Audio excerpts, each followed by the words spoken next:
Streamlined and loud, the snakefly is a classic pattern for surface and near-surface fishing. Its long, slithering body and bushy deer head make a perfect combo of tantalizing action and crash and bang, and has been responsible for many an exciting eat. We'll start by building out the tail of our snakefly.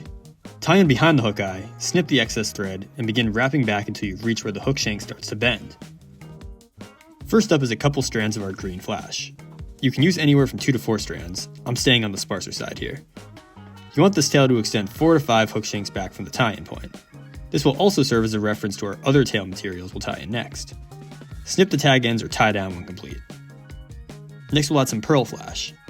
Tie this in the same orientation as you just did your green flash. I'll try and get the pearl to splay outside the green a little bit, just to give the tail some more depth. Now take 8 to 10 strands of the ostrich pearl from your kit. Align to the same length as your flash materials and lash the butt ends tightly to the shank. When in the water, these thin fibers will swim in a way that gives this fly its name. Tie in an olive marabou feather by its tip, with the butt of the feather facing back towards the tail. Tie the feather back to where your tail emerges, then return your thread back up to in front of the hook point. Follow with the marabou, doing your best to free any trapped fibers as you make your turns. You can bring your thread further up the shank if you'd like, and tie down the rest later. When you've reached your bobbin with the marabou, tie off and snip the excess. Push the fibers rearward and make a few wraps over them to angle them back. This angel hair will add some flash just behind our head. Grab a small clump and strip out a few times from both sides to align the fibers. Tie in the straightened hair at its midpoint on one side of the shank, splaying the fibers so that they cover most of one side. Then fold the front-facing strands around to the other side of the hook shank, splaying again. This coverage should be pretty sparse, just enough to give the body up front a bit of a shimmer. Now it's time to form the head. Go to your kit's deer hair and snip off a thicker clump. Transfer to the hook shank, lining up so that the tips extend back to about where the hook shank starts to bend.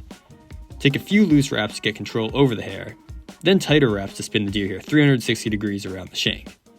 There should be full coverage, but don't worry if that's not the case.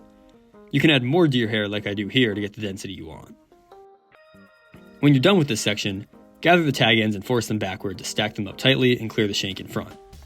You can make a few wraps to keep them up too. In the space just in front of your last deer hair addition, bring in another clump and spin. Repeat this process of spinning deer hair and packing each clump into each other for the remainder of the shank, until you've reached the hook eye. It may look like a small space at first, but with each push you'll find you can add more than you think. With coverage up to the hook eye, you can stop adding hair.